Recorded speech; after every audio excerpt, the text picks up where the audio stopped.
Good morning everybody, Chris Fawcett from the Headache and Pain Management Centre here, and today I'm coming to you from the treatment room talking about the National Headache and Migraine Awareness Week and also what the biggest mistakes your doctor and neurologist makes when they're trying to diagnose the cause of your headache and migraine condition.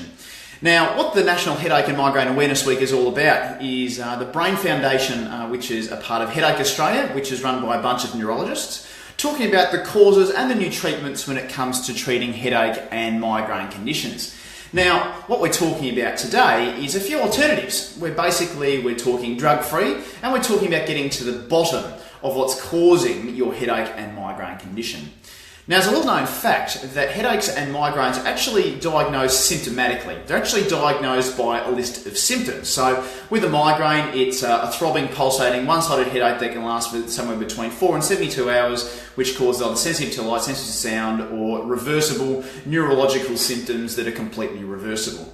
Now, if you walked in and actually gave that list of symptoms to your doctor, they would diagnose you with a migraine, and likely they would prescribe you some kind of medication. They'd prescribe you either an antipsychotic, anti-epileptic, antidepressant, anti-inflammatory, some sort of painkiller.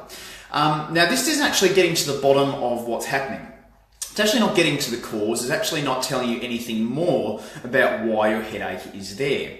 Now, what we do know now about headache and migraine conditions, when there's nothing sinister going on, when there's no tumours, there's no epilepsy, there's no concussions, there's no strokes, there's no aneurysms, there's nothing nasty going on, is that it's actually a sensitisation of the bottom part of your brain.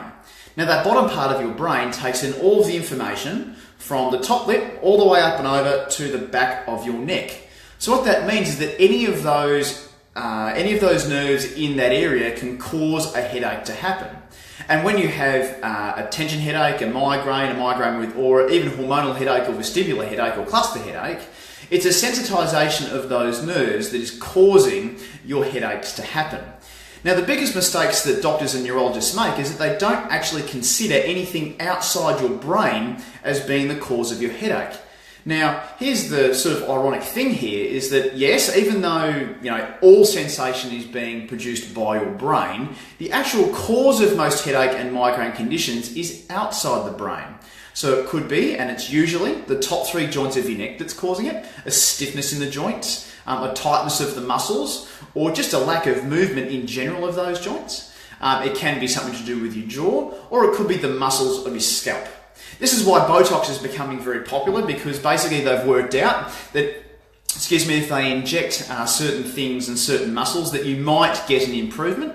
The problem is with it is that basically it only lasts for about 3 months and you've got to go back in to have another shot afterwards. Whereas if you're diagnosing and assessing the neck skillfully, what you're finding out is the specific joint that is causing your headache or migraine to happen. You treat the specific joints in the specific direction that you want them to go. You're not doing any cracking, you're not doing any bouncing, you're just putting some gentle pressure through the joints to see where the headache is coming from. And if you treat that properly, basically your headaches become less and less and less over time.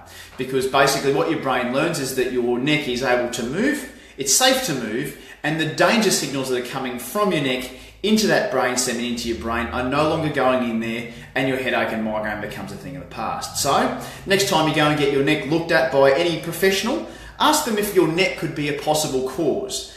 Chances are they'll say no, because they don't believe that your neck can be a cause. But later on in the week, and possibly early next week, we're still working on the back end of it, we're actually we're launching a questionnaire, a test, an exclusive test on our website, which can determine whether or not your neck is causing your headache to happen. It's very exciting, and we're really looking forward to launching it for everyone to see what's happening from there. If you're really interested in that, type in questionnaire below, and we'll make sure that you know all about it when it all comes live. Just to sizzle up something for later in the week as well, we've got our question and answer session where pretty much any question that you would like answered by us, we're going to be answering live on a Facebook Live video on Friday. That will be happening at 12 o'clock. So when you're having your lunch at work or you've got a spare moment, please join in and we'll answer the most interesting questions that come in through the comments. I hope you've learned something today, and it's National Headache and Migraine Awareness Week, so there's plenty of stuff going around the clinic at the moment. Take care, and we'll see you again on Friday. Cheers.